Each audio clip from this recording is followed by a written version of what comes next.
Mitochondria के बारे में कुछ बातें हम आपको रिवाइज करा दे रहे हैं। हमने ये कहा था माइटोकॉन्ड्रिया जो होती है double membrane bound cell organelle होती है। अरे बोलिए, माइटोकॉन्ड्रिया डबल मेम्ब्रेन होती है। दूसरा पॉइंट हमने ये कहा था माइटोकॉन्ड्रिया की डिस्कवरी को लेकर के, पहली बार ऑब्जर्व किसने किया था? कॉलिकर ने। किस सेल्स में देखा था? इंसेक्ट सेल में। Term given by C Benda. C Benda ने क्या बोला था इनको? अरे सी बेंडा ने क्या बोला था? कुछ बातें बताई थी। यानी जितने भी हमारे पास जेनेटिक मटेरियल होते हैं वो किसने प्रूफ किया था, ये बताइए। एच नास एंड एम नास ने। ठीक है, दूसरा पॉइंट हम समझते हैं हमारे पास, हमें अल्ट्रा स्ट्रक्चर समझाना था किसका? माइटोकॉन्ड्रिया का। क्लियर? स्ट्रक्चर देखते हैं।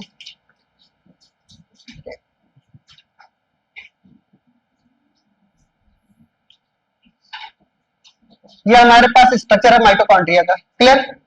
माइटोकॉन्ड्रिया का जो आउटर मेम्ब्रेन है इसको हमने लिखा ये आउटर मेम्ब्रेन। क्लियर? इनकी जो इनर मेम्ब्रेन होती है कुछ इस तरीके की होती है।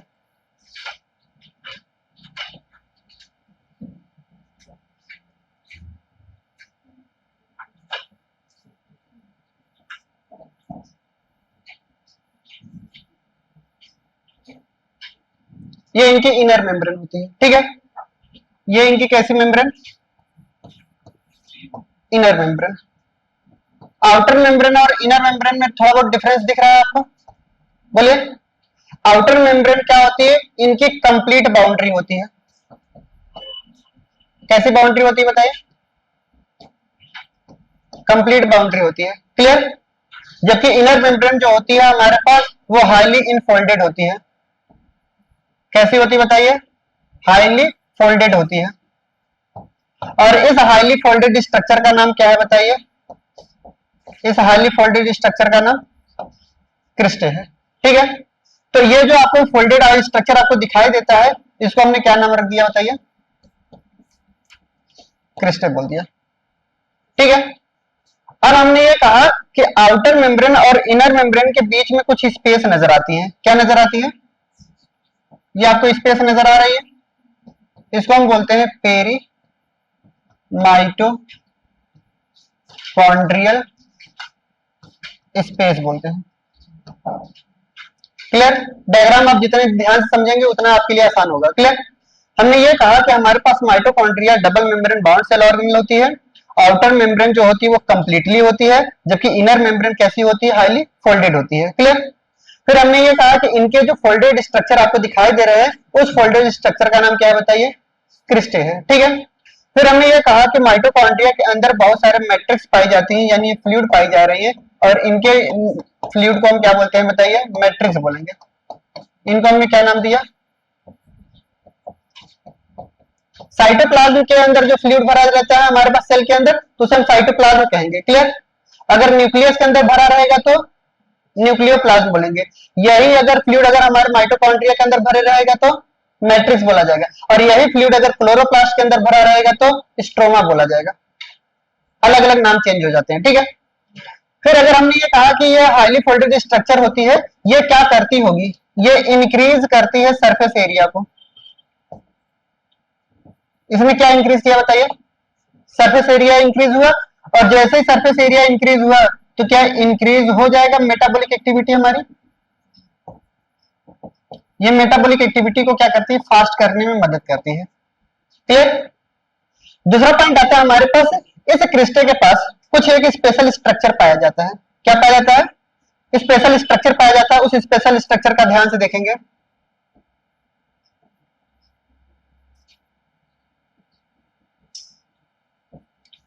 खास स्ट्रक्चर दिख रहे हैं आपको?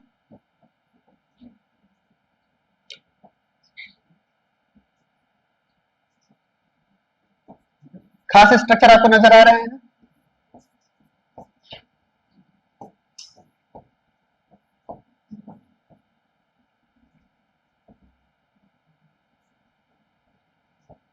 ये खास स्ट्रक्चर आपको नजर आ रहा है? इस खास स्ट्रक्चर का नाम होता है हमारे पास ऑक्सीजोम्स। इस खास स्ट्रक्चर का नाम क्या है? ऑक्सीजोम्स। क्लियर? ये माइटोकॉन्ड्रिया का स्ट्रक्चर है, बना लीजिए।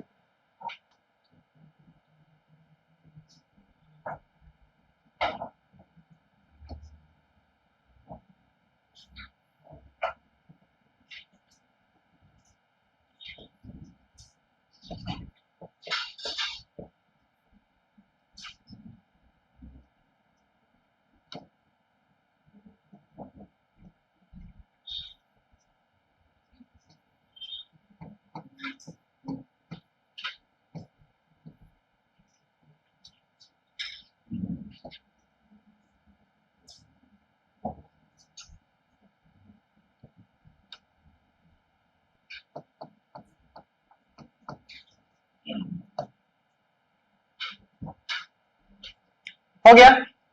अब सुन ध्यान से, इधर देखेंगे, एक एक पॉइंट आपको ध्यान समझना है। हमारे पास जो माइटोकॉन्ड्रिया है, डायग्राम बन गया, बन गया। अब सुनते ध्यान से, माइटोकॉन्ड्रिया के बारे में अब जल्दी जल्दी कुछ पॉइंट हमें लिखनी है। क्लियर?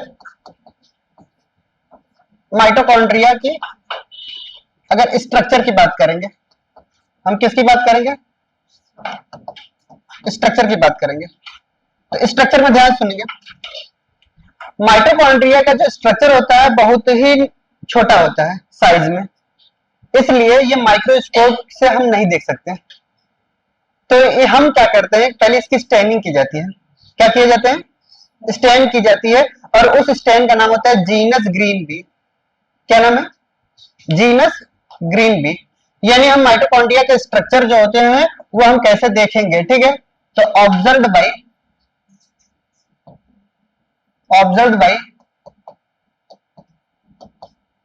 Staining of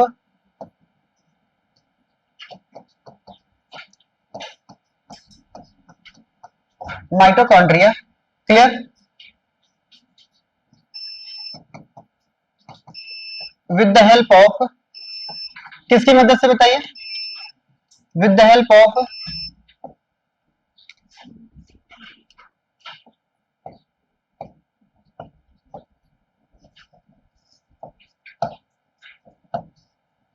clear? ये एक स्टैन का नाम है। क्या नाम है? स्टैनिंग करने का नाम है। समझ आई बात? ये आपको याद रखना है, ठीक है? दूसरा पॉइंट हमेशा ये बात याद रखना है कि इसका जो स्ट्रक्चर आपको बताया जाता है, क्लियर? इसका जो स्ट्रक्चर है ये बहुत ही छोटा होता है, जिसकी वजह से अगर हम बात करते हैं माइटोकॉन्ड्रिया के स्ट्रक्चर की, तो ये कैसी होती है बताइए? डबल मेम्ब्रेन बाउंड होती है। कैसी मेम्ब्रेन होती है बताइए? डबल मेम्ब्रेन बाउंड होती है। Cell organelle, double membrane bound cell organelle, double membrane bound cell organelle, that is हमारे पास आउटर मेम्ब्रेन, ठीक है? आउटर मेम्ब्रेन के बारे में ध्यान सुनेंगे। आउटर मेम्ब्रेन जो होती है वो कंप्लीट लिमिटिंग बाउंड्रीज होती है, और ये हाईली परमिएबल होती है। क्यों? क्योंकि लार्ज नंबर में इनके पास पोरिन्स पाए जाते हैं। पोरिन में जब भी हमने बनाया है वो इनर मेम्ब्रेन में नहीं बनाया है। पोरिन कहां पे पाया गया है बताइए? आउटर मेम्ब्रेन पे, due to the presence of porins protein, ठीक है? इसलिए आउटर मेम्ब्रेन जो होती है वो हाईली परमिएबल होती है, ठीक है? तो हमारे पास क्या लिखेंगे? आउटर मेम्ब्रेन क्या है बताइए? हाईली परमिएबल है। कैसे बताइए? ये हाईली परमिएबल होती है ड्यू टू प्रेजेंस ऑफ, किसके प्रेजेंस में बताइए? प्रोटीन चैनल, ठीक है? और उस प्रोटीन चैनल का नाम क्या है बताइए? पोरिन्स चैनल है। कौन सा चैनल बताइए? पोरिन चैनल प्रेजेंट होती है, जिसकी वजह से ये हाईली परमिएबल होती है। क्लियर? और यही हमारे पास इनर जो मेम्ब्रेन होती है वो इम्परमिएबल शो करती है या लेस परमिएबल होती है, ठीक है? As compare to outer membrane, inner membrane जो होती है वो इम्परमिएबल होती है। क्लियर? तो यहाँ पे अब इनर मेम्ब्रेन की बात कर लेते हैं।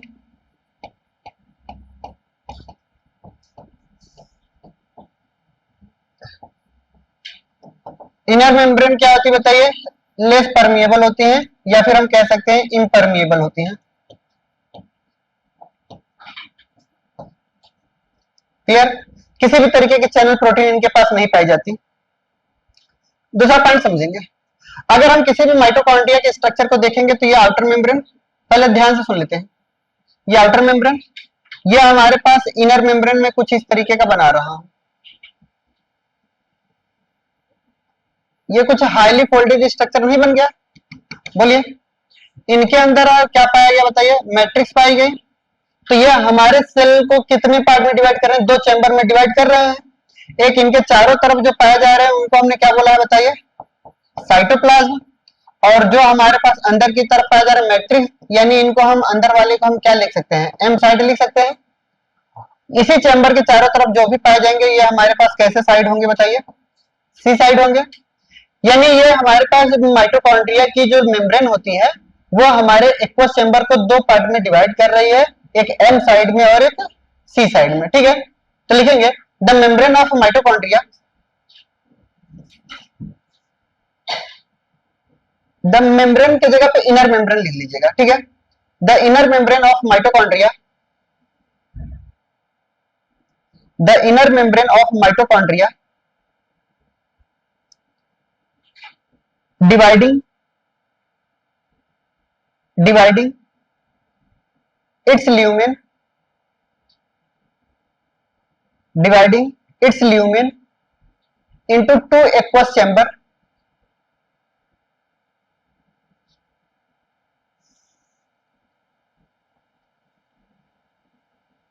clear, divided into two aqueous chamber, clear, that is m side and c side,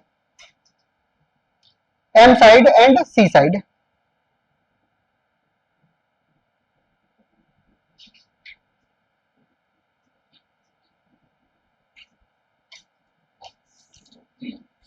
clear। दूसरा पॉइंट लिखेंगे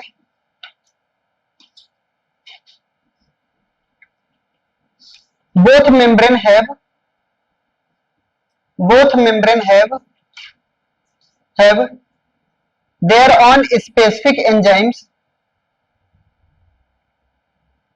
both membrane have their specific enzymes, इन सभी दोनों मेम्ब्रेन के पास, आउटर मेम्ब्रेन चाहे इनर मेम्ब्रेन हो, ठीक है, दोनों मेम्ब्रेन के पास अपना खुद का एंजाइम्स पाई जाती है which is associated with mitochondrial function, which is associated with mitochondrial function. यानी माइटोकॉन्ड्रिया के चाहे इनर मेम्ब्रेन हो चाहे आउटर मेम्ब्रेन हो, दोनों मेम्ब्रेन के पास अपनी खुद की एंजाइम्स पाई जाती है और जो उनके फंक्शन के लिए क्या होती है, बहुत ही रिस्पॉन्सिबिलिटी शो करती है, clear. which is associated with mitochondrial function, clear. दूसरा पॉइंट लिखेंगे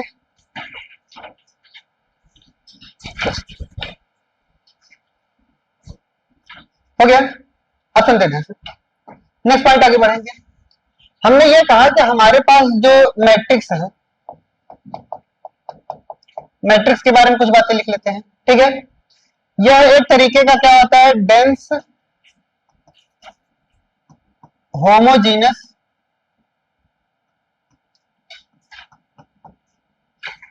सब्सटेंस होते हैं या मिक्सचर कह सकते हैं, ठीक है। ये कैसे मिक्सचर है बताइए, डेंस होमोजीनस मिक्सचर है। कैसे मिक्सचर है बताइए, होमोजीनस मिक्सचर है, डेंस होमोजीनस मिक्सचर।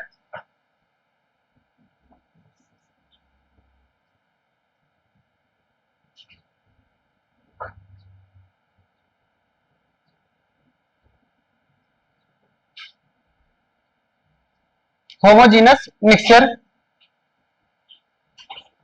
क्लियर। दूसरा पॉइंट लिखेंगे matrix has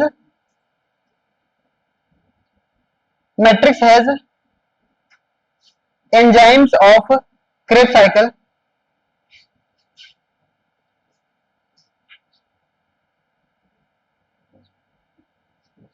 matrix has, matrix के पास क्या पाए जाते हैं बताइए, इनके पास सारे के सारे एंजाइम्स पाए जाते हैं, ठीक है।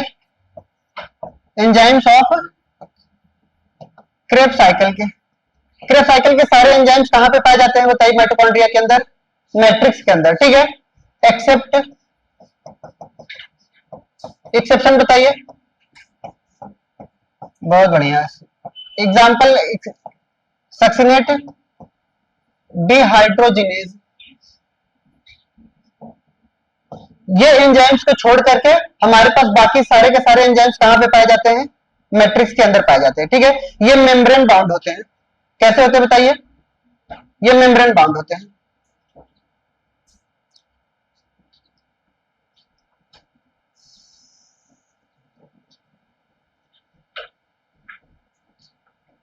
हो गया। चलिए दूसरा पॉइंट समझेंगे। इस मैट्रिक्स के अंदर डबल स्टैंडर्ड डीएनए पाए जाते हैं। क्या डीएनए पाए जाते हैं, पहले ये बताइए। डीएनए पाए जाते हैं, आरएनए पाए जाते हैं, क्या एंजाइम्स पाए जाते हैं, क्या राइबोसोम्स पाए जाते हैं। क्लियर? प्रोटीन बनाने की सारी मशीनरी पाई जा रही है कि नहीं इनके पास? अरे बोलो मेरी बात। प्रोटीन बनाने के लिए सारी की सारी मशीनरी पाई जा रही है। चलिए दो बात तब हमें ये बताइए कि डीएनए किस टाइप का पाया जा रहा है, डबल स्टैंडर्ड या सिंगल? Double standard. सर्कुलर या लीनियर? सर्कुलर। एटी रिच या जीसी रिच?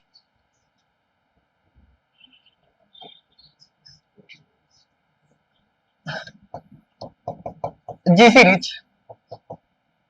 क्लियर? आप हमें बताइए क्या हिस्टोन प्रोटीन पाई जा रही है इनके पास? पैकेजिंग सेंटर नहीं है, तो यानी ये नंगे होते हैं, नेकेड होते हैं। क्लियर? ये क्वेश्चन पूछा जाएगा। क्या आरएनए पाई जा रही है इनके पास? क्या एंजाइम्स पाई जा रही है? क्या राइबोसोम्स पाई जा रही है? राइबोसोम्स कौन सी राइबोसोम्स? 70s या 80s? स्मॉल सब यूनिट में कितने आएंगे? लार्ज में कितने आएंगे? 50 और 30 मिलकर के कितना बनाएंगे?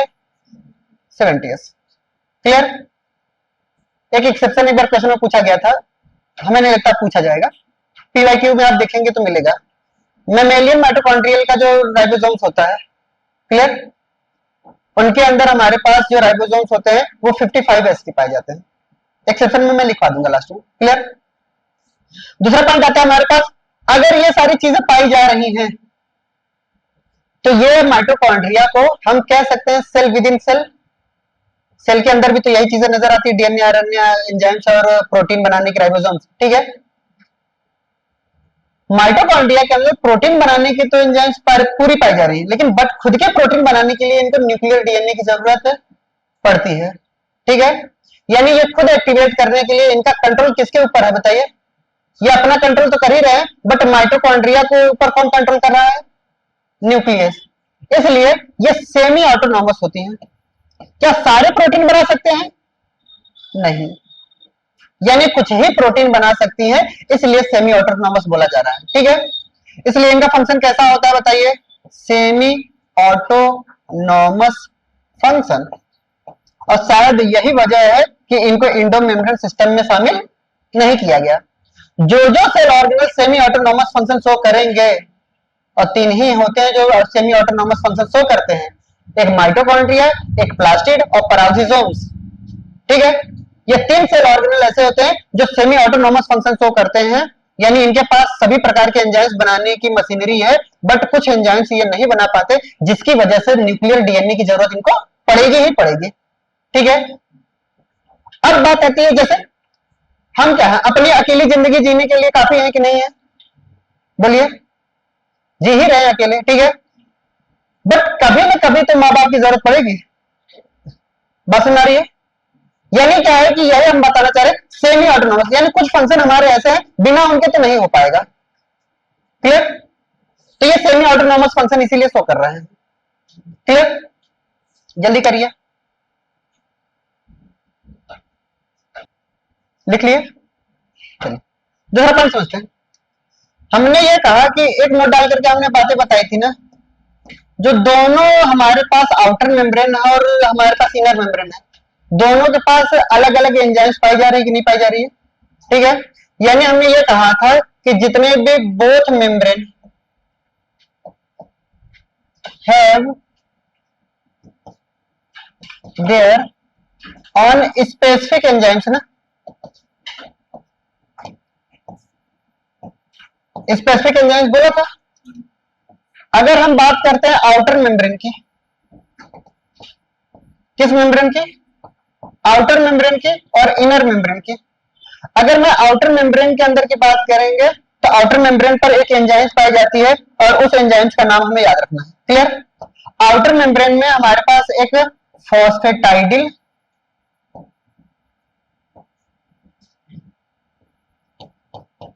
कोलिन नाम की एंजाइम्स पाई जाती है। ठीक है? और हमारे पास इनर मेम्ब्रेन के पास डाई फॉस्फोटाइडिल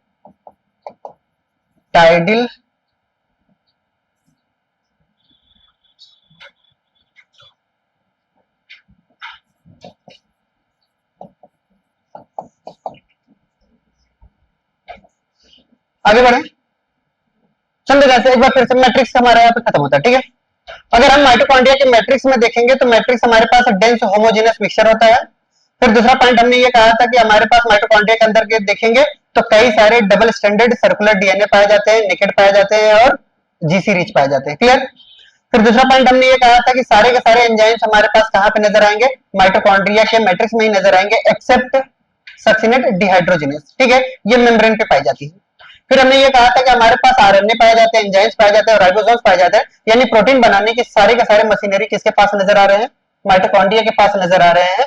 इसलिए माइटोकॉन्ड्रिया को क्या बोला गया है, ठीक है, सेमी ऑटोनोमस फंक्शन बोला गया है। क्लियर। नेक्स्ट पॉइंट आगे बढ़ते हैं। अब इधर देखिएगा, ये हमारे पास माइटोकॉन्ड्रिया,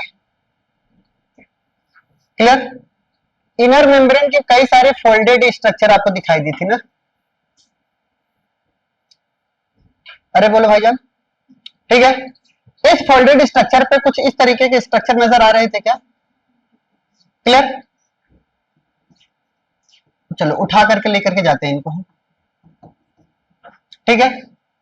हम इनर मेम्ब्रेन बनाना चाह रहे हैं, क्या बनाना चाह रहे हैं, यानी ये माइटोकॉन्ड्रिया का हमारे पास इनर मेम्ब्रेन है। माइटोकॉन्ड्रिया के अंदर कैसा मेम्ब्रेन, इनर मेम्ब्रेन हम बना रहे हैं। अगर इस मेम्ब्रेन को अगर ध्यान से देखिएगा तो कुछ ऐसा स्ट्रक्चर नजर आएगा क्या इसको, क्लियर। ये ऐसे है ना, इतना पोर्शन को कट किया, ये पूरा का पूरा नजर आएंगे कि नहीं, क्लियर। ये हमारे पास इनर मेम्ब्रेन हो गए, क्लियर। इनर मेम्ब्रेन से जुड़ी हुई एक हमारे पास कुछ इस तरीके की स्ट्रक्चर आपको नजर आ रही है, बोलिए। ये ऑक्सीजोम्स है, क्या है, ऑक्सीजोम्स। ऑक्सीजोम्स क्या करती हैं, इनके पास कुछ इस तरीके से ये डेवलप्ड होती है। माइटोकॉन्ड्रिया के इनर मेम्ब्रेन पर एक साइकिल चलती है जिसको हम ईटीएस बोलते हैं, क्या बोलते हैं। अगर आपसे कोई पूछेगा ईटीएस कहां चलता है तो क्या बताएंगे, inner membrane of mitochondria, clear, जगह पता चल गई। यानी ये इनर मेम्ब्रेन है, इनर मेम्ब्रेन में क्या चलती है, ईटीएस चलती है। ईटीएस में ऐसा होता क्या है, हम आपको समझा रहे हैं। इनके पास क्या पाई जाती है, कुछ चैनल प्रोटीन पाई जा रही है, ठीक है। उस चैनल प्रोटीन के पास क्या होता है, F0 F1 पार्टिकल पाए जा रहे हैं। क्या पाए जाते हैं, F0 F1 पार्टिकल नजर आते हैं, जिसमें से F0 हमारे पास ये और F1 पार्टिकल यहाँ पे, क्लियर।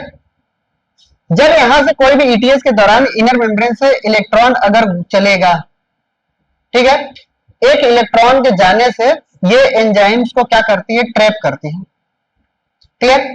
और ये क्या करती है, ये इलेक्ट्रॉन को यहां से लेती है और ये इलेक्ट्रॉन को लेने के बाद एडीपी प्लस इनऑर्गेनिक फॉस्फेट से जुड़ती है और क्या बनाती है बताइए, एटीपी बनाती है विद द हेल्प ऑफ एक एंजाइम्स, और उस एंजाइम्स का नाम होता है एटीपी सिंथेज। सिंथेज या सिंथेटेज देख लीजिएगा, ठीक है। एटीपी सिंथेटेज एंजाइम्स की मदद से, सिंथेज है,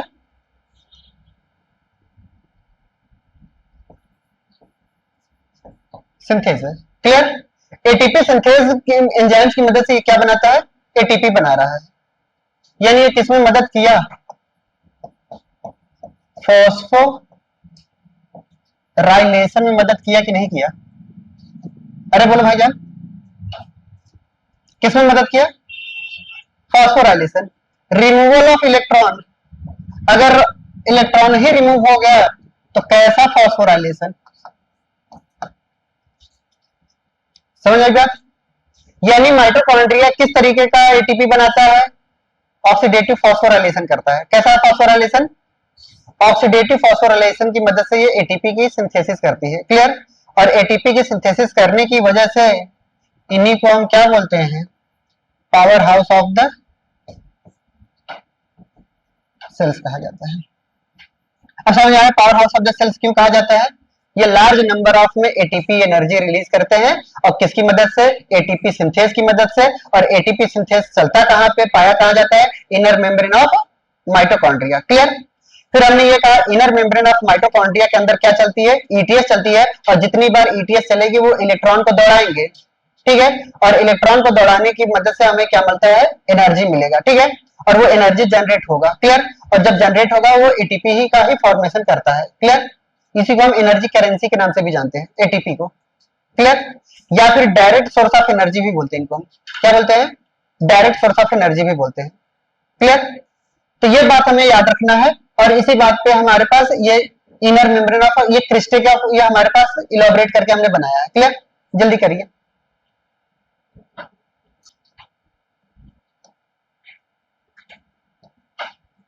सुनते थे सर? इनको हम बेस बोलते हैं। क्या बोलते हैं? बेस। और ये हमारा पार्ट कैसा होता है? हेड होता है, ठीक है। हेड और बेस किसी न किसी एक से अटैच्ड है ना, इसी को हम क्या बोलते हैं? स्टाक बोलते हैं, ठीक है।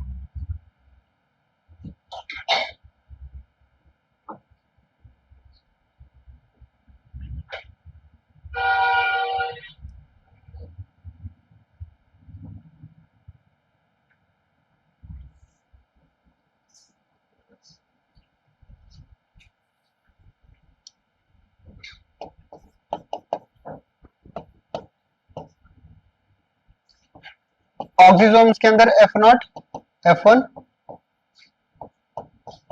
पार्टिकल पाई जाती है।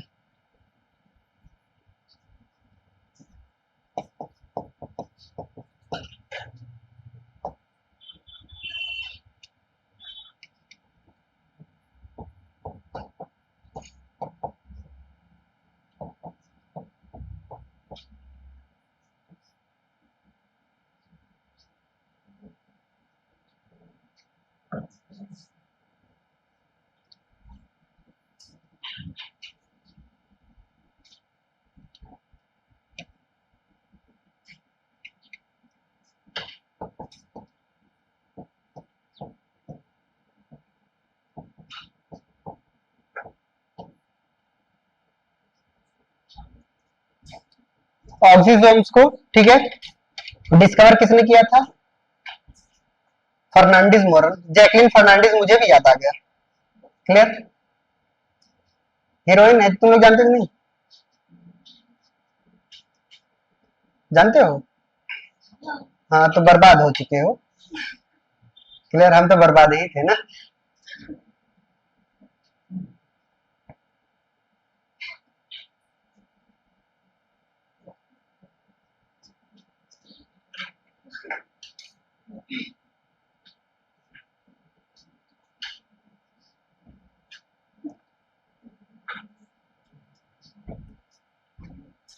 हो गया?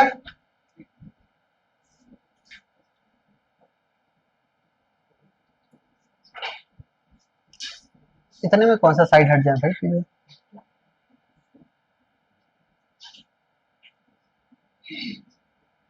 एडीपी सही से लिखो।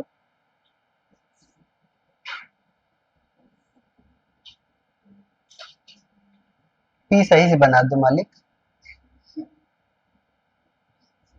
हम्म।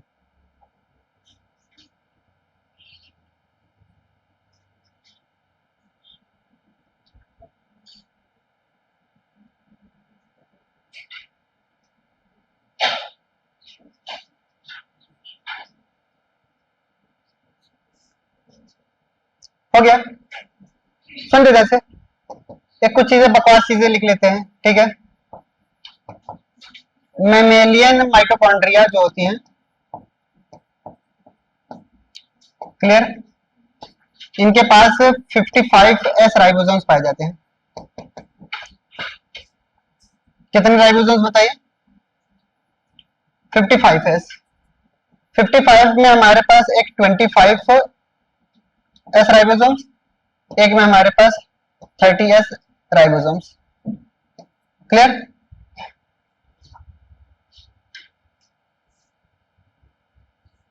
25 35। क्लियर? 35 है, ठीक है।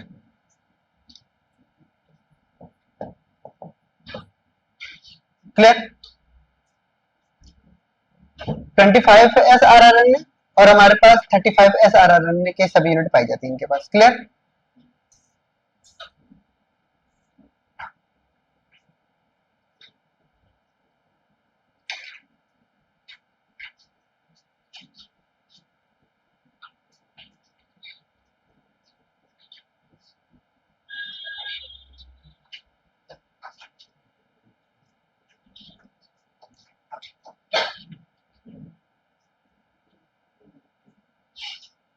हो गया?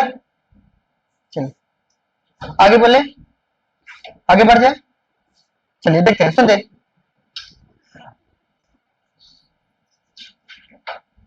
सब कुछ हो गया क्या?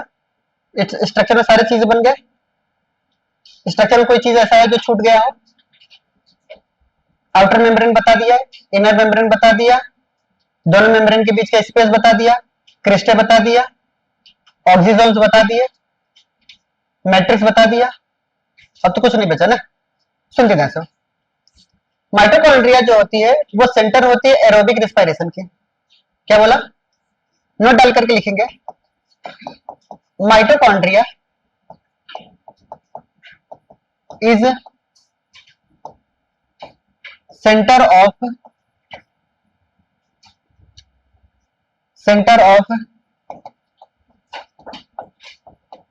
Aerobic respiration.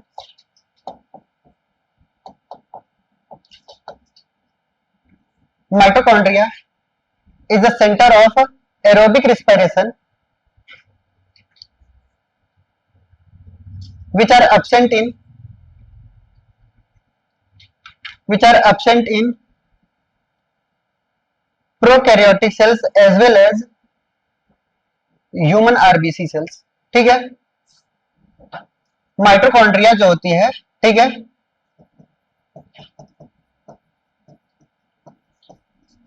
Mitochondria absent in, कहां कहां बताइए, कहां कहां एब्सेंट है बताइए? प्रोकैरियोटिक सेल्स में तो एब्सेंट ही है। क्लियर? ह्यूमन के आरबीसी में भी एब्सेंट होती है। क्लियर?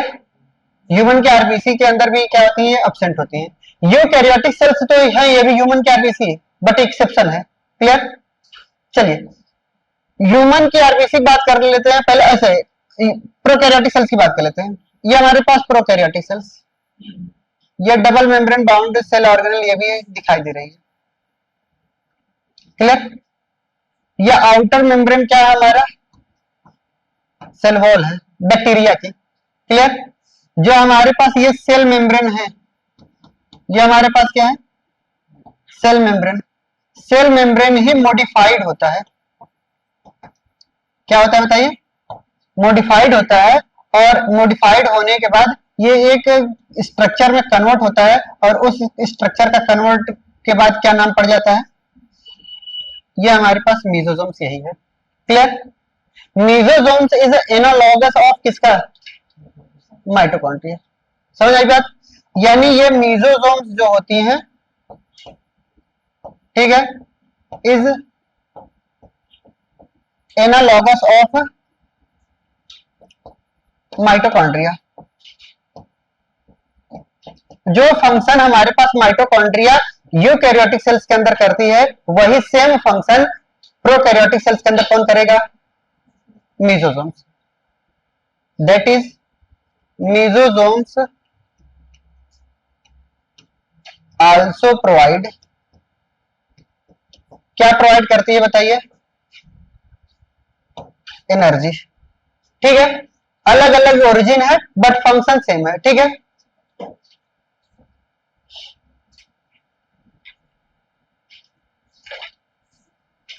और वो भी बात याद रखना है, ह्यूमन आरबीसी अगर कह रहे हैं तो मैच्योर आरबीसी की बात कर रहे हैं। क्लियर? आरबीसी में भी कौन सी? Mature RBC.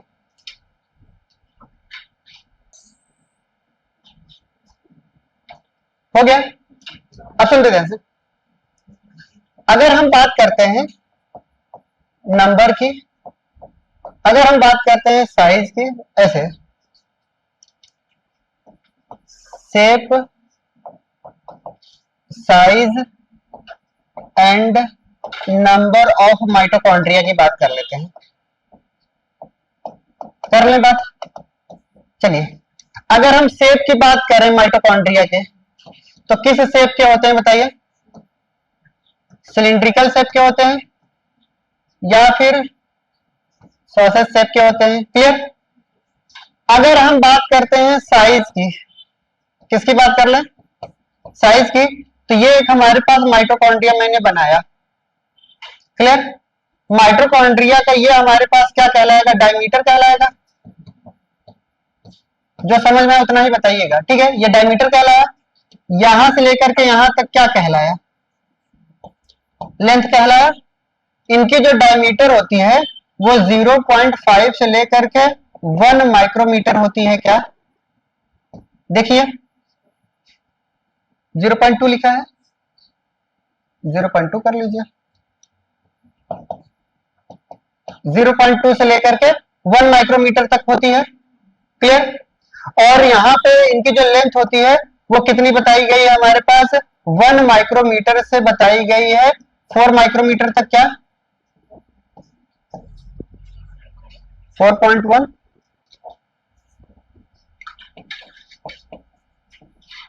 चलो भाई, एनसीईआरटी की ही बात माननी पड़ेगी। क्लियर। ये शेप एंड साइज की बात हो गई। क्लियर। नंबर की बात कर ले, पहले ये तो कर लो, ठीक है। जगह कहाँ है?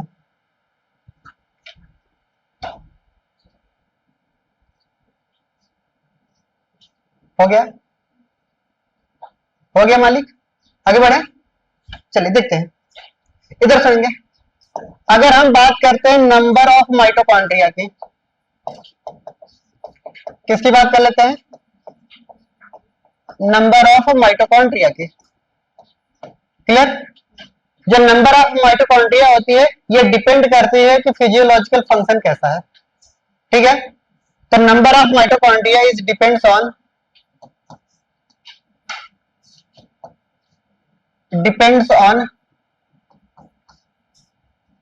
फिजियोलॉजिकल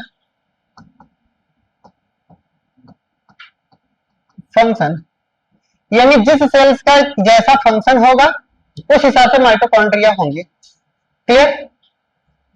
फॉर एग्जांपल, चलिए एग्जांपल देना स्टार्ट करते हैं। क्लियर। एक होता है हमारे पास, नहीं, सबसे ज्यादा लार्जेस्ट नंबर ऑफ माइटोकॉन्ड्रिया किसमें पाई जाएंगे ये बताइए? Largest number of mitochondria. Clear. Flight muscles of birds. Clear. Birds के किसमें? फ्लाइट मसल्स, ये हमेशा उड़ती रहती हैं। ठीक है। तो फ्लाइट मसल्स ऑफ बर्ड्स में। क्लियर। ह्यूमन के अंदर बताइए लार्ज नंबर में माइटोकॉन्ड्रिया कहां पे पाई जाएंगे? सबसे ज्यादा वर्क कौन करता है? हार्ट। इसीलिए कहते हैं दिल ना लगाओ। ठीक है। हाँ, चलो भैया तुम बताओ कौन सा सेल्स तुम्हारा ज्यादा वर्क करता है? चलो भैया तुम बताओ कौन सा सेल्स ज्यादा वर्क करेगा आपके हिसाब से आपके अंदर?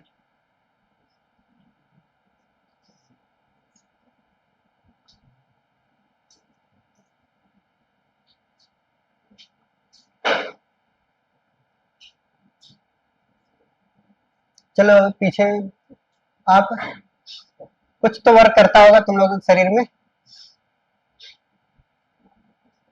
कोई समझा दे। मानसी, सबसे ज्यादा सेल्स कौन सा वर्क करेगा? हाँ सही है। पीछे?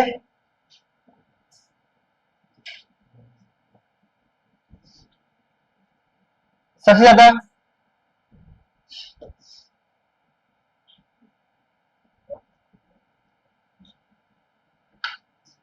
पीछे? मुमताज, सबसे ज्यादा सेल्स क्या वर्क करता होगा? किसी ने दिमाग की बात नहीं की। अच्छा वो तो है ही नहीं वर्क, क्या करेगा सर, हमने ये क्यों बताए, हम है कि नहीं, समझ जाते। सबसे ज्यादा अगर ह्यूमन सेल्स की बात करेंगे तो हमारे पास लीवर सेल्स करते हैं, ठीक है। वो कंटिन्यू क्या करते हैं, 24 आवर हमारे पास लगातार बाइल जूस बनाते रहते हैं, बनाते रहते हैं, बनाते रहते हैं, ठीक है। जब कंटिन्यू अगर वर्क कर रहे हैं, इसलिए कुदरत ने क्या किया है, उसको स्टोर करने के लिए एक जगह दे दी है, गॉल ब्लैडर, ठीक है। तो ह्यूमन के अंदर हम बात करते हैं तो लीवर सेल्स वर्क करता है। कौन वर्क करता है? तो यहां पे अगर हम बात करते हैं किसके अंदर, इन ह्यूमन बींग्स, ठीक है। तो लीवर सेल्स के अंदर क्या करता है, हाई नंबर ऑफ माइटोकॉन्ड्रिया पाई जाती है, ठीक है। दूसरा पॉइंट, गर्ल्स के अंदर, ठीक है, ओकेजनली, कभी कभी नहीं, ओकेजनली बात करते हैं, जब सेकेंडरी oocyte रिलीज होता है उस दौरान माइटोकॉन्ड्रिया का नंबर ज्यादा होता है, ओव्यूलेशन के दौरान, क्लियर। तो ये सब सारी चीजें नोट डाल करके लिखनी है, ठीक है। Occasionally in female secondary oocyte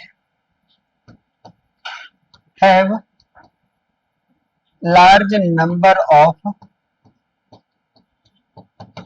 mitochondria। ये ह्यूमन बींग्स की बात हो गई।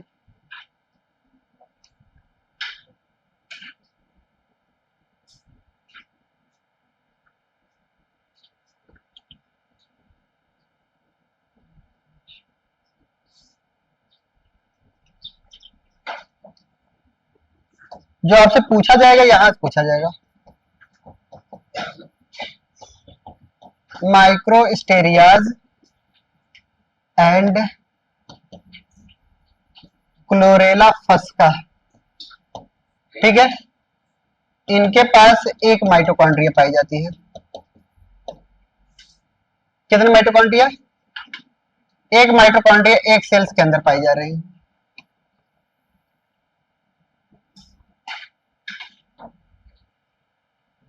इससे क्या अंदाजा लगता है, माइक्रोस्टेरियाज और क्लोरेला फस्का क्या है, क्या है? हाँ बताओ क्या है? यूनिसेलुलर एल्गी है, ठीक है। क्या है बताइए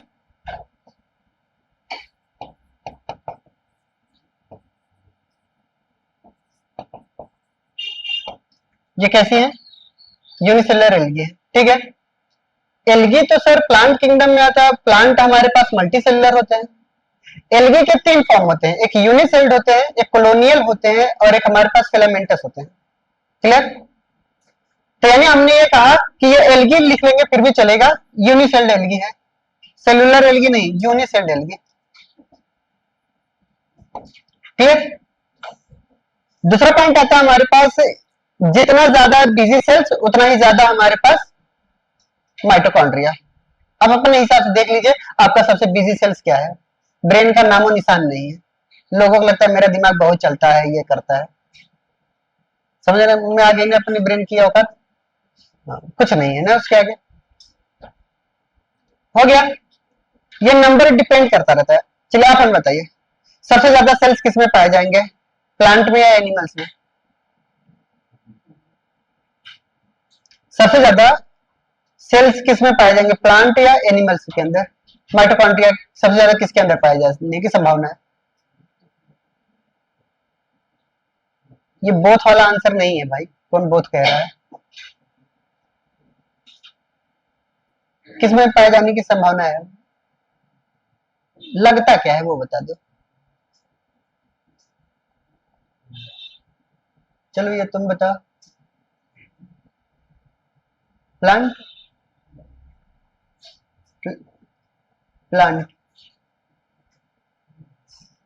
एनिमल्स। सबसे ज्यादा हमारे पास माइटोकॉन्ड्रिया एनिमल्स के अंदर पाए जाते हैं। लोकोमोशन बिहेवियर किसका है भाई? लोकोमोशन बिहेवियर किसका है? कुत्तों की तरह दौड़ता कौन है इधर उधर? क्लियर? यानी अगर कोचिंग से छूटते हो आप लोग तो डायरेक्ट घर जाते हो? नहीं भाई, ठीक है, मोहल्ले की हर एक खिड़की बचती नहीं तुम लोगों से। क्लियर? हमारा घर अगर डायरेक्ट वहां जाता है तो घूम घूम करके हम लोग जाते हैं। क्लियर? डायरेक्ट हॉस्टल तक नहीं जाएंगे, बीच में चाउमीन मोमोज की भी तो दुकान आती होगी। क्लियर? वहां से थोड़ा बहुत एनर्जी लेकर के जाते हो, है कि नहीं? हो गया, चलिए आगे बढ़े। Next point, function of mitochondria. Function of mitochondria.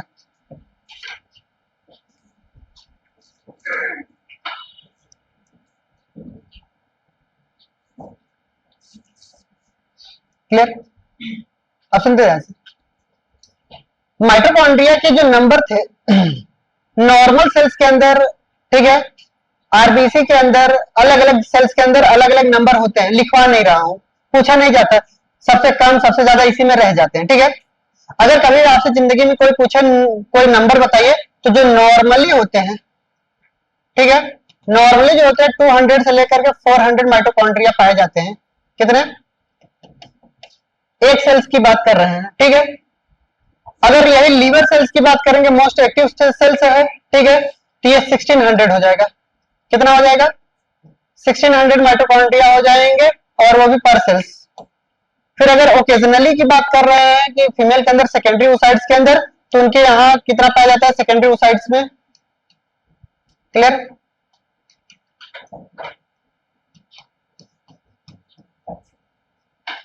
कितने mitochondria? 3 lakh.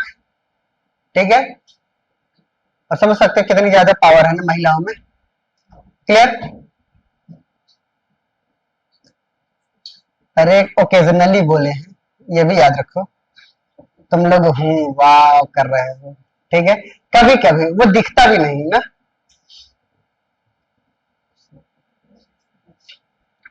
Function of mitochondria, चलिए सुनते हैं।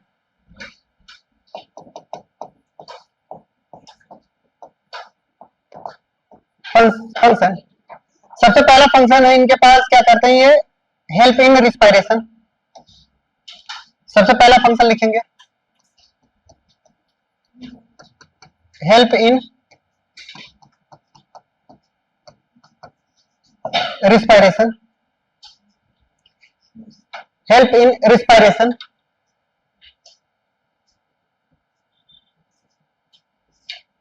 हो गया। रिस्पायरेशन के जरा एग्जांपल बता दीजिए, कौन कौन सा एग्जांपल? ऑक्सीडेटिव फॉस्फोराइलेशन, ये भी एक तरीके का क्या है? रिस्पायरेशन है। ठीक है, दूसरा आता है हमारे पास डिकम्पोजिशन। ठीक है, यानी ब्रेक डाउन कर रहे हैं अगर हम किसी भी तरीके का, और वो भी कैसा डिकम्पोजिशन? Oxidative decomposition. कैसा decomposition? Oxidative decomposition. Clear? Oxidative decomposition. दूसरा हमारे पास आता है ईटीएस। तीसरा आता है हमारे पास क्या? Krebs cycle. ये सब के सब हम कहां पे पढ़ेंगे? ये सब चीजें मैं कहां पढ़ाऊंगा? Respiration in plant. क्लियर? ये पहला फंक्शन था, ये इनका पहला फंक्शन है। ठीक है, दूसरा फंक्शन लिखेंगे हमारे पास help in protein synthesis. Protein बनाने की सारी मशीनरी किसके पास है? माइटोकॉन्ड्रिया के अंदर है। तो प्रोटीन बनाएगा कि नहीं बनाएगा? जल्दी करिए, help in protein synthesis.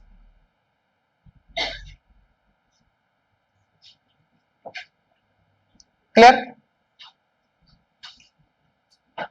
Next function लिखेंगे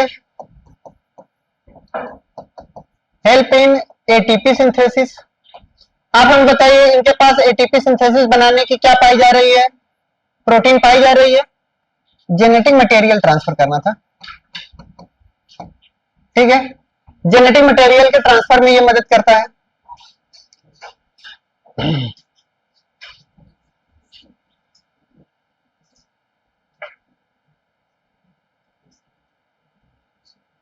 हो गया, माइटोकॉन्ड्रिया खत्म हमारा। रुकिए रुकिए, खत्म नहीं हुआ अभी। एनसीईआरटी सबसे लास्ट लाइन अभी नहीं पढ़ाया है। ठीक है, अभी तो एनसीईआरटी सबसे लास्ट लाइन बाकी है। ठीक है, चलिए एक हमारे पास आता है बायोजेनेसिस ऑफ माइटोकॉन्ड्रिया। क्लियर, अगर किसी भी माइटोकॉन्ड्रिया का फॉर्मेशन कैसे होता है, क्लियर, यानी यहां पे हम किसके बारे में जिक्र करेंगे बताइए, फॉर्मेशन ऑफ माइटोकॉन्ड्रिया। माइटोकॉन्ड्रिया बनता कैसे है, ठीक है, बाई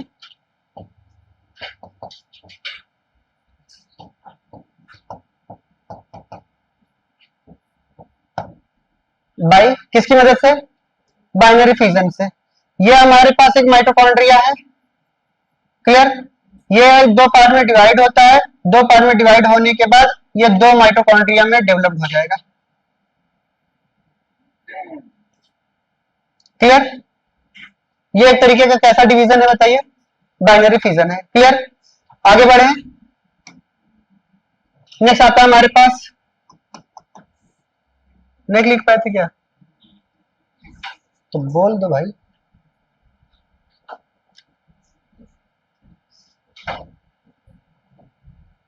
अच्छा, हम भी रोहित सर बन गए थे क्या? हाँ, उम्मीद करते हैं बेटा आप लोगों को समझ में आया होगा। चलो ऑटो,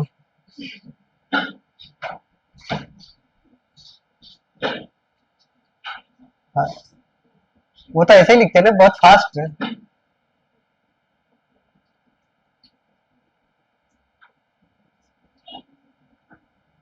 और तुम लोग बोल भी नहीं पाते हैं हुआ है कि नहीं हुआ है। हो जाता है, उनके क्लास में उनके साथ साथ लिखते रहते हो ना, ये भी बात है, नहीं हो पाता। हाँ, एक बार वीडियो एडिट करने वाले सर देख रहे थे, मतलब पढ़ा रहे थे, वो देख रहे थे, वो यहाँ तक पढ़ा है, आगे चल करके बेटा आप लोगों को उम्मीद करते बहुत अच्छे से आ गया होगा, ऐसे कर लिए, तुम लोगों की तरफ देखे भी नहीं। हाँ, कई बार ऐसा होता है। हाँ, आगे बढ़े, चलिए नेक्स्ट आता है दूसरा पॉइंट सुनेंगे। जैसे हमारे पास अब आता है कि इंडो सिम्बायोटिक प्रोकैरियोटिक्स, यानी इनकी ओरिजिन कैसी है। ठीक है, तो क्या लिखेंगे, इंडो सिम्बायोन्स ओरिजिन। ये थोड़ा एक्स्ट्रा चले गए ना, चले नहीं गए है पीवाई क्यूज में। ठीक है, मॉड्यूल में अच्छे अच्छे मॉड्यूल में देखोगे। क्लियर, सुनिएगा, माना यह जाता है कि जब हमारे पास प्रोकैरियोटिक सेल से यूकैरियोटिक सेल्स में बदल रही थी, ठीक है, इवोल्यूशन हो रहा था, इवोल्यूशन के दौरान कौन कौन से ऐसे स्ट्रक्चर हैं जो प्रोकैरियोटिक सेल्स के अंदर थे ही थे, हमारे यूकैरियोटिक सेल्स के अंदर भी नजर आने लगे। क्लियर, यानी इनकी ओरिजिन कहां से हुई बताइए, ओरिजिनेट फ्रॉम, अरे बोलिए, ओरिजिनेट फ्रॉम प्रोकैरियोट से।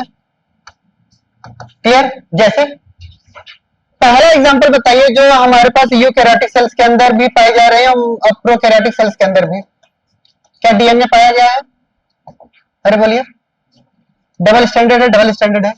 क्या हमारे पास इनके पास राइबोसोम्स नजर आ रहे हैं, अरे बोलिए, डीएनए और जो राइबोसोम्स हैं, ये स्ट्रक्चर ऐसे हैं जो हमें ये बताते हैं ये प्रोकैरियोटिक सेल से ओरिजिनेट हुए हैं। जल्दी करिए,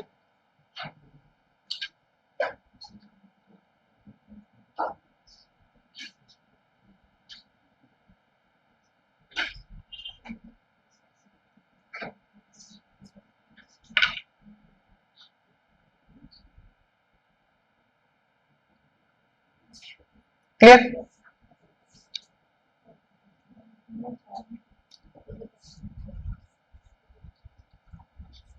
हवा अच्छा चल रहा है क्या तुम लोगों को?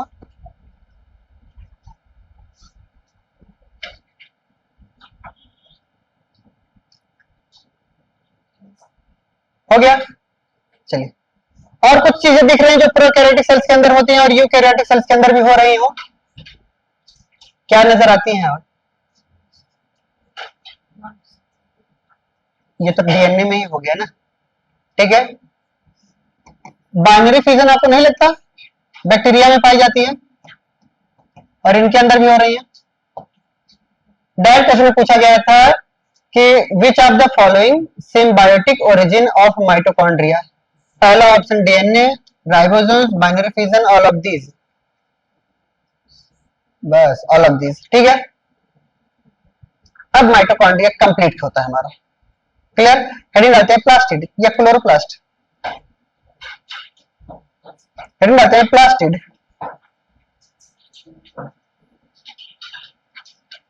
किसी को तकलीफ हो माइटोकॉन्ड्रिया में तो पूछ ले।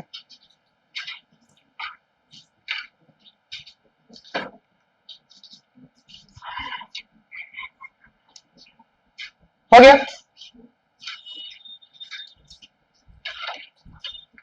सुन ले ऐसे।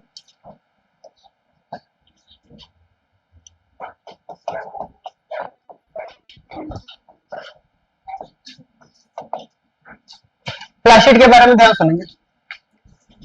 मैक्सिमम स्ट्रक्चर जो प्लास्टिड के अंदर नजर आता है, ठीक है, जो हमने किसके अंदर पढ़ा था? माइटोकॉन्ड्रिया के अंदर पढ़ा था। सेम सिमिलर कैरेक्टर या सिमिलर फीचर हमारे क्लोरोप्लास्ट के अंदर भी नजर आएंगे, यानी प्लास्टिड के अंदर नजर आते हैं। Clear? Double membrane bound cell organelle इनके अंदर भी है। इनके अंदर भी डीएनए क्या पाए जा रहे हैं? डबल स्टैंडर्ड सर्कुलर पाए जा रहे हैं, जीसी रिच पाए जा रहे हैं, नेकेड पाए जा रहे हैं, विदाउट हिस्टोन प्रोटीन पाए जा रहे हैं। क्लियर? आरएनए इनके अंदर भी पाई जा रही है, प्रोटीन इनके अंदर भी पाई जा रही है, एंजाइम्स इनके अंदर भी पाई जा रही है, यानी सेमी ऑटोनोमस फंक्शन ये भी शो करेंगे। क्लियर? दूसरा पॉइंट आता है हमारे पास, जो प्लास्टिड होती है वो कैरेक्टरिस्टिक फीचर होती है सभी प्लांट के अंदर और सम यूग्लिनॉइड के अंदर, सभी यूग्लिना के अंदर नहीं। ठीक है? हमने ये कहा कि हमारे पास ये प्लांट और यूग्लिनॉइड का क्या है? ये कैरेक्टरिस्टिक फीचर है। क्लियर? जल्दी जल्दी लिख लेते हैं। Double membrane bound cell organelle, double membrane bound cell organelle, double membrane bound cell organelle which is present in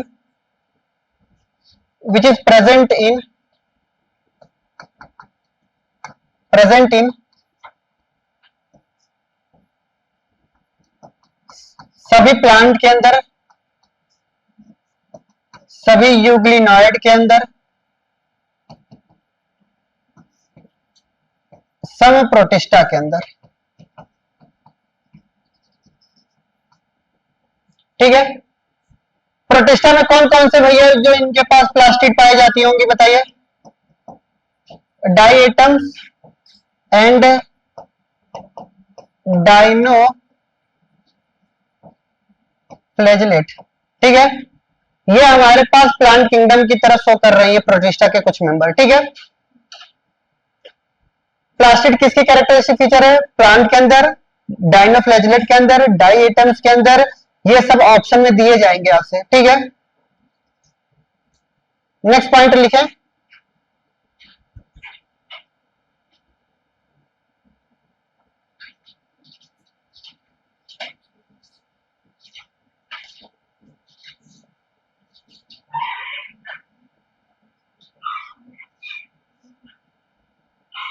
समझा? अब कुछ पॉइंट यहां से इधर देखिए ध्यान से, तुम लोगों को उठा करके लेकर के जा रहे हैं फोटोसिंथेसिस में। क्लियर? अब सुनते ध्यान से। फोटोसिंथेसिस में जब भी आप पढ़ोगे तो एक क्लोरोफिल के बारे में आप पढ़ेंगे जिंदगी में। हम मान चलते कुछ भी नहीं जानते, ठीक है? एक आपको पढ़ना पड़ेगा कैरोटीन के बारे में। किसके बारे में? कैरोटीन के बारे में। एक आपको पढ़ना पड़ेगा ज़ैंथोफिल्स के बारे में। क्लियर? कैरोटीन और ज़ैंथोफिल्स को मिलाकर के ही हम नाम देते हैं कैरोटीनॉइड। क्लियर? कई जगहों पे कैरोटीनॉइड जो होती है सिर्फ और सिर्फ कैरोटीन को ही बोल दिया जाता है, बट ऐसा गलत है। ठीक है, ज़ैंथोफिल्स को भी और हमारे पास कैरोटीन को कंबाइंडली बोला जाता है क्या? कैरोटीनॉइड। अब समझ गए? हमारे पास जितने भी क्लोरोफिल होते हैं, ठीक है, इनके जो मेन फंक्शन है, क्लोरोफिल का अगर आपसे कोई पूछेगा मेन फंक्शन क्या है तो क्या बताएंगे? बताइए, ये क्या करते हैं बताइए? फोटोसिंथेसिस में मदद करते हैं। क्लियर? अगर हम बात करते हैं ज़ैंथोफिल्स की बात करें या कैरोटीन की बात करें, दोनों को कंबाइंडली हम बता रहे हैं। ठीक है, दोनों को मिलाकर के ये प्रोवाइड करते हैं कलर। ये क्या प्रोवाइड करते हैं बताइए? कलर प्रोवाइड करते हैं हमारे प्लांट के ऑर्गन पार्ट को। ठीक है, टू प्लांट पार्ट, यानी हमारे पास पेटल्स का कलर कैसा होगा, बॉडी का कलर कैसा होगा, हर जगह जो कलर होते हैं वो कलर क्या है इनका बात। ठीक है, दूसरा पॉइंट, अगर मैं ये कहूं कि क्लोरोफिल भी कलर प्रोवाइड करता है, क्या उसका भी ये मेन फंक्शन है? नहीं। यानी क्लोरोफिल भी क्या प्रोवाइड कर रहा है बताइए? कलर प्रोवाइड करता है। ग्रीन कलर क्यों होती है लीफ? क्लोरोफिल की वजह से। क्या इसका ये मेन फंक्शन है कलर प्रोवाइड करना? नहीं। अगर मैं ये बोलूं कैरोटीन और ज़ैंथोफिल्स, ठीक है, ये दोनों लोग हमारे पास फोटोसिंथेसिस में मदद करते हैं। चल क्यों नहीं रहा है भाई?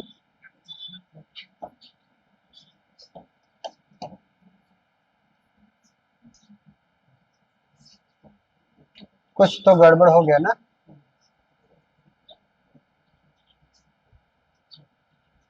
ये सुना क्या हुआ? क्लोज कर दे।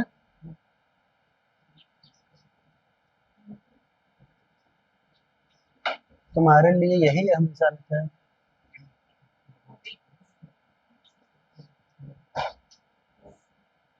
होगा?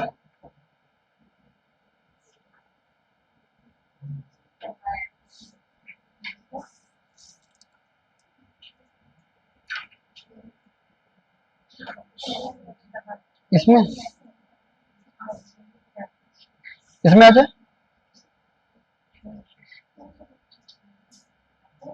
ये भी टच होने से हो जाता है क्या? एग्जिट कर दे।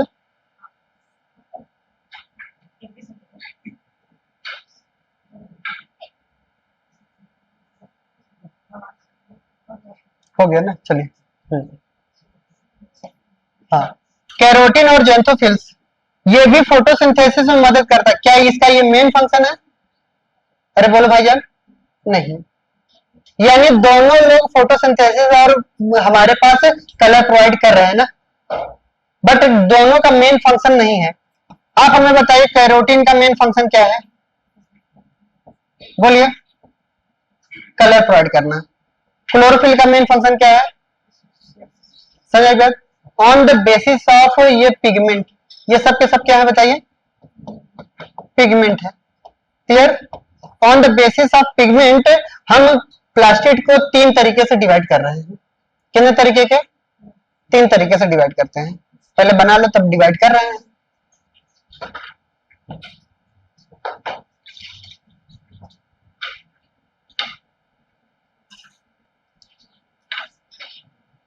हो गया? हो गया क्या? आगे बढ़ते हैं, सुन देते हैं। बढ़े? सुन देते हैं। हमारे पास जो क्लोरोफिल होते हैं, ठीक है, ये तो मेन पिगमेंट है। ठीक है, हमने ये किसके बेसिस पे बोल रहे हैं बताइए? On the basis of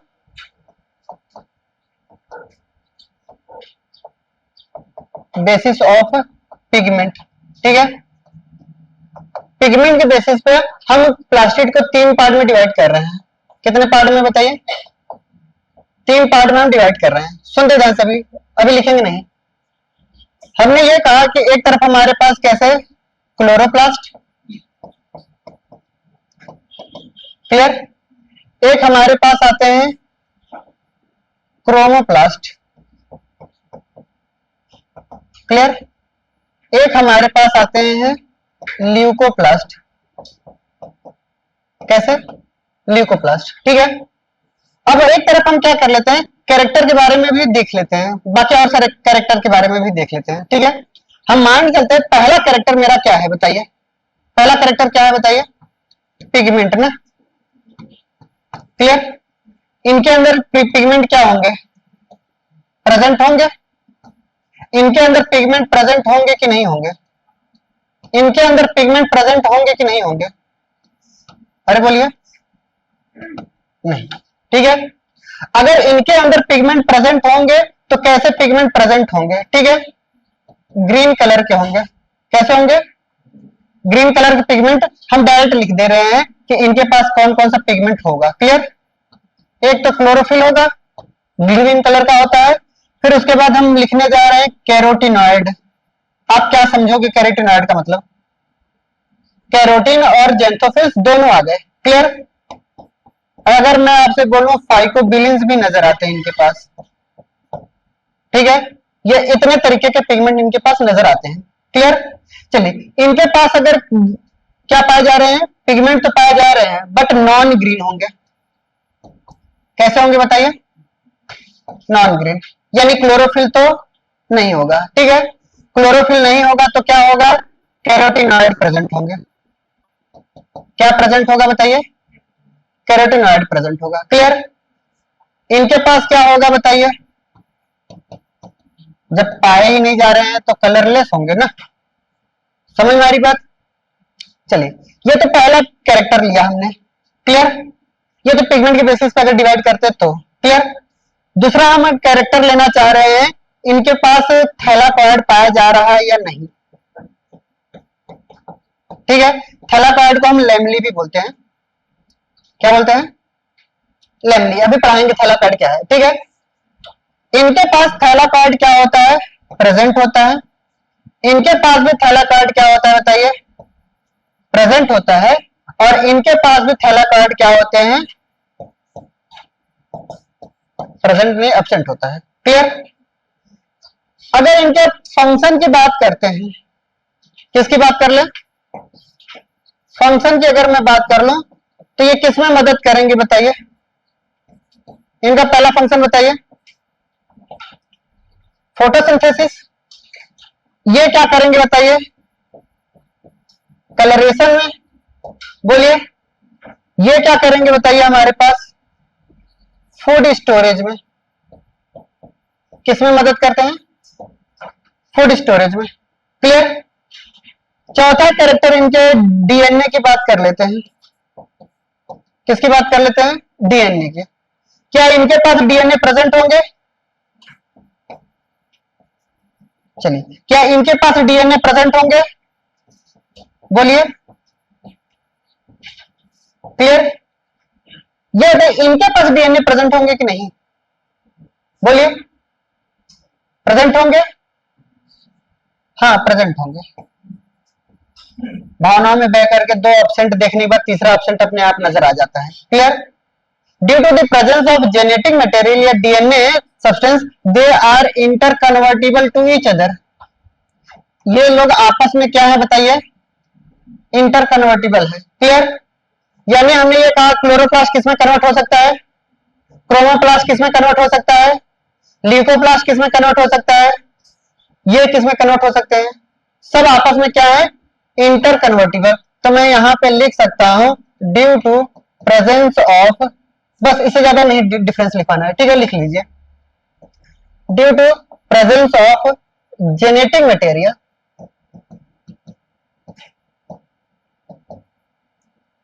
all plastids are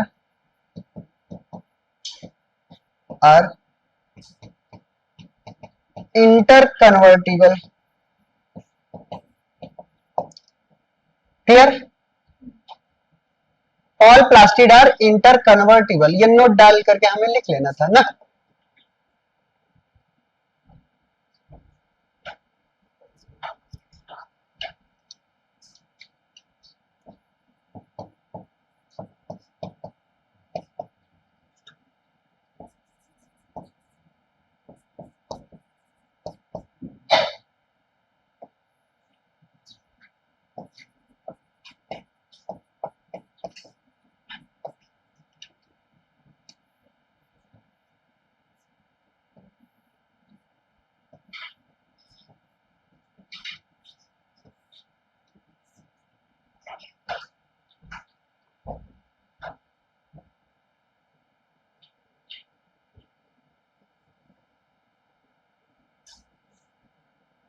ऐसा कहीं सिंबल आपने देखा है क्या?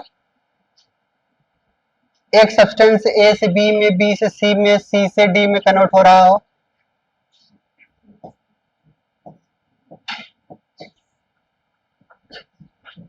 कहीं देखा है? थर्मोडायनेमिक्स का सेकंड रूल क्या था? सेकंड रूल, अरे ये तो गलती हो गई ना, बायो पढ़ रहे हैं, केमिस्ट्री क्यों ला रहे हैं बीच में?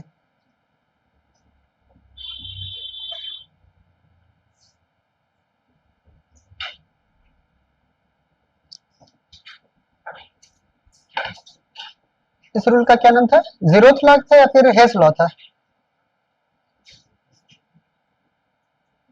हेस लॉ है,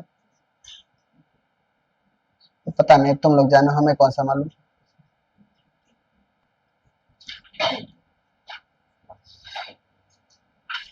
हो गया, बस करो, इतना ज्यादा सब्र नहीं होता हमसे, ठीक है?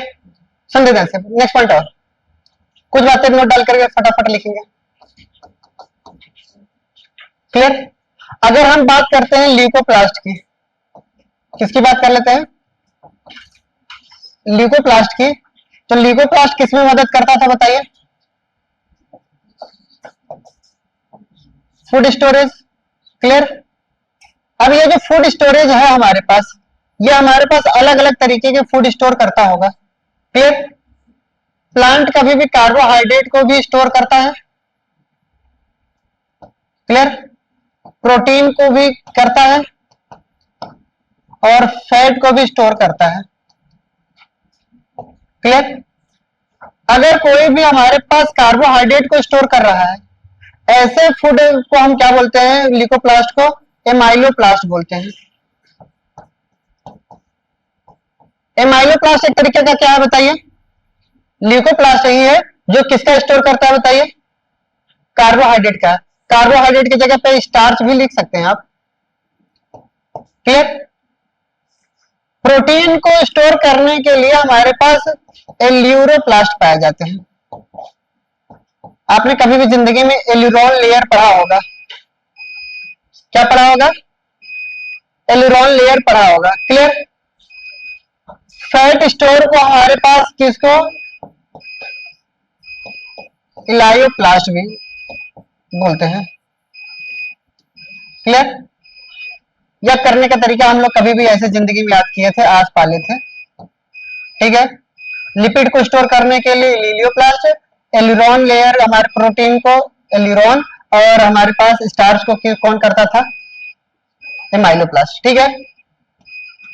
ए का मतलब यहाँ पे एमाइलो है, ये ए का मतलब क्या समझेंगे? एल्यूरो। शांत हो जा भाई, चिल्लाता रहेगा क्या ये?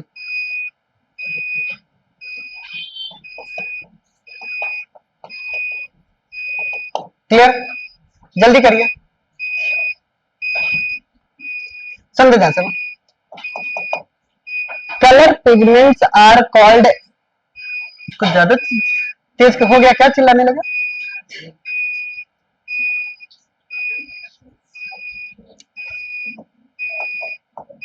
अरे शांत हो जा भाई।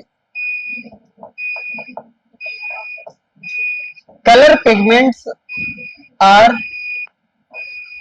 कॉल्ड एज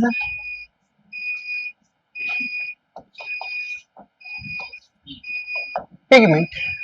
जल्दी करिए। Colour pigments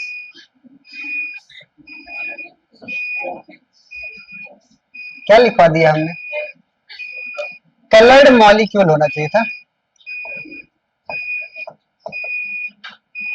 clear? Coloured molecule are called as pigment.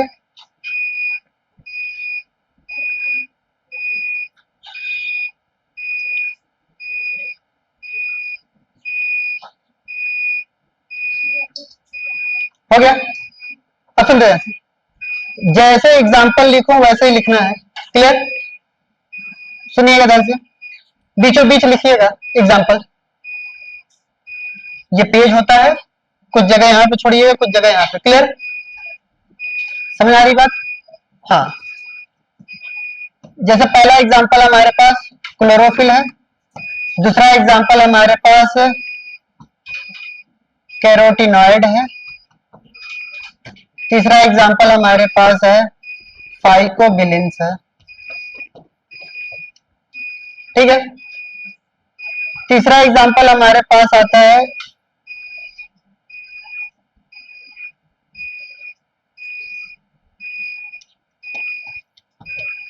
Fourth example आता है एंथोसाइनिन। एक एग्जांपल आता है हमारे पास लेग हीमोग्लोबिन। एक आता है हमारे पास साइटोक्रोम। क्लियर? आपके इतिहास में जितने भी पूछे जाने वाले हैं पिगमेंट सबको यहीं पे बता दे रहा हूं। क्लियर? ये ऊपर के जो तीन हैं, क्लोरोफिल, कैरोटिनॉइड, फाइकोबिलिन्स, ये सब के सब कैसे होती हैं? फोटोसिंथेटिक होती हैं। कैसी होती है बताइए? फोटोसिंथेटिक। फोटोसिंथेटिक का मतलब आप क्या समझेंगे? प्रेजेंट इन कहां पे प्रेजेंट होंगी बताइए? क्लोरोप्लास्ट के अंदर प्रेजेंट होंगे। क्लियर? यानी प्लास्टिड के अंदर प्रेजेंट होंगे। क्लियर? ये बाकी के बाकी ये जो एंथोसाइनिन की बात कर रहे हैं, लेग हीमोग्लोबिन की बात कर रहे हैं, ये नॉन फोटोसिंथेटिक होती हैं। कैसी होती है बताइए? Non photosynthetic. क्लियर? यानी कहां पे प्रेजेंट होंगी बताइए? प्रेजेंट आउटसाइड द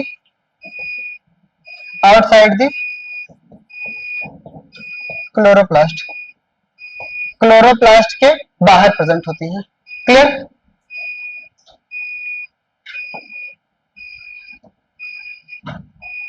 ये क्लोरोफिल और ये कैरोटिनॉइड, ये हमारे पास फैट सोलूबल होती हैं।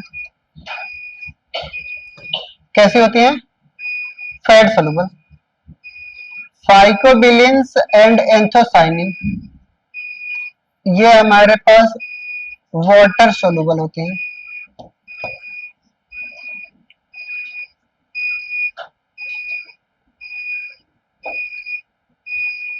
क्लियर? फिर ये लास्ट के जो बचते हैं ये फिर से फैट सोलूबल आ जाएंगे।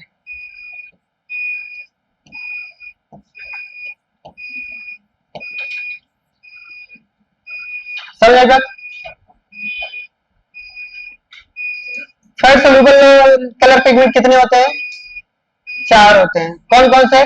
Chlorophyll, carotenoid, leg haemoglobin, cytochrome. Clear? Water soluble, phycobilins and anthocyanin. ठीक है, यानी ये क्लोरोप्लास्ट के जगह पे न प्रेजेंट होकर के ये वैक्यूल वगैरह में पाई जाती है। याद आ रही है? Vacuole is the store house of phycobilins and anthocyanin लिखवाया था वैक्यूल में, जहां देख लेना। ठीक है, और क्या लिखा है हमने? क्लोरोप्लास्ट का स्ट्रक्चर ही बना लेते हैं। ठीक है, हेडिंग डालते हैं स्ट्रक्चर ऑफ क्लोरोप्लास्ट।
जल्दी करिए।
इसको हम स्ट्रोमल लैमेली को फ्रेट चैनल भी बोलते हैं, और इसी को हम क्या बोलते हैं, स्ट्रोमल थैलाकॉइड भी बोलते हैं। ठीक है, ये भी एक तरीके का थैलाकॉइड ही है। क्लियर?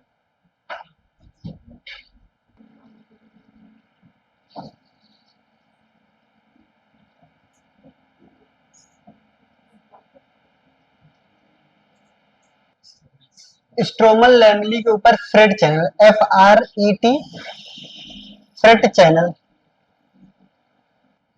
हो गया। चलिए आगे बढ़े। अगर हम क्लोरोप्लास्ट के स्ट्रक्चर की बात करते हैं तो क्लोरोप्लास्ट का स्ट्रक्चर कैसा है, double membrane bound cell organelle है, और इनके अंदर जो पाई जा रही है उसको हमने क्या बोला, स्ट्रोमा बोल दिया। ठीक है, यही अगर हमारे पास माइटोकॉन्ड्रिया था तो क्या था बताइए, माइटोकॉन्ड्रिया के अंदर मैट्रिक्स था, इनके अंदर स्ट्रोमा हो गया। सब कुछ जो माइटोकॉन्ड्रिया के मैट्रिक्स में पाई जाती है वही डबल स्टैंडर्ड डबल हमारे पास क्या पाए जा रहे हैं, डबल स्टैंडर्ड डीएनए सर्कुलर पाए जा रहे हैं, और जीसी रिच पाए जा रहे हैं, नेकेड पाए जा रहे हैं, और राइबोसोम 70S टाइप का पाया जा रहा है। क्लियर? फिर उसके बाद हमने ये कहा कि इनके पास कई सारे कॉइन लाइक स्ट्रक्चर पाए जाते हैं, सिक्के लाइक स्ट्रक्चर, और इस एक सिक्के को हमने क्या नाम दिया है, थैलाकॉइड बोला है। ठीक है, ऐसे कई सारे थैलाकॉइड एक के ऊपर एक अरेंज होते हैं, तो उसे हमने क्या बोल दिया, ग्रेनम बोल दिया। ऐसे कई सारे ग्रेनम हमारे एक क्लोरोप्लास्ट के अंदर प्रेजेंट होते हैं, और उसकी संख्या कितनी है बताइए, 40 से लेकर के 60 ग्रेना पाए जाते हैं। ठीक है, सिंगुलर फॉर्म क्या हमारे पास, ग्रेनम। ऐसे कई सारे ग्रेनम प्रेजेंट होते हैं, कितने, 40 to 60 ग्रेनम प्रेजेंट होती हैं एक क्लोरोप्लास्ट के अंदर। क्लियर? फिर हमने ये कहा कि दो ग्रेनम को जोड़ने के लिए फिर एक नया थैलाकॉइड आता है, और उस नए थैलाकॉइड का नाम क्या बताइए, स्ट्रोमल लैमेली बोलते हैं, या इसी को हमने क्या नाम दिया, फ्रेट चैनल, या इसी को हम स्ट्रोमल थैलाकॉइड भी बोलते हैं। क्लियर? चलिए आगे बढ़ते हैं। हमने ये कहा कि अगर हम किसी भी एक लीफ के स्ट्रक्चर की बात करते हैं, ठीक है, अगर हम मान चलते हैं कोई एक ये लीफ है हमारे लिए, क्लियर, इस लीफ के अंदर अगर हम बात करते हैं तो इस लीफ के अंदर हमारे पास किस तरीके के क्लोरोप्लास्ट पाए जाएंगे उसकी जिक्र कर लेते हैं। ठीक है, जब हम ट्रांसफर सेक्शन कट करते हैं लीफ का, किसका सेक्शन कट कर रहे हैं बताइए,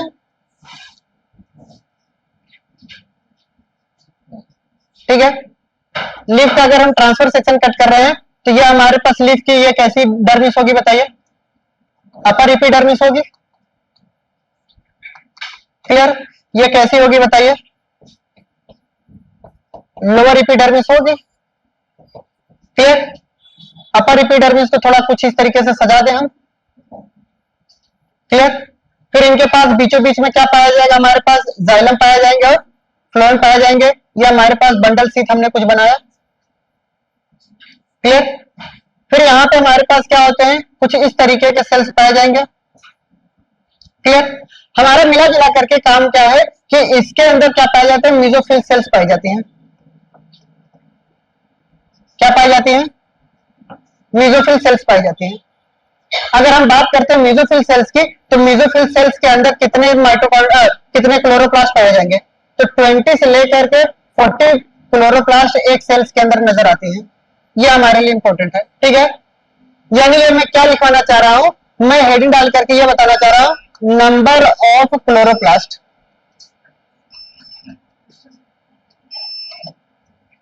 clear? Number of chloroplast, heading डालिए, जल्दी करिए।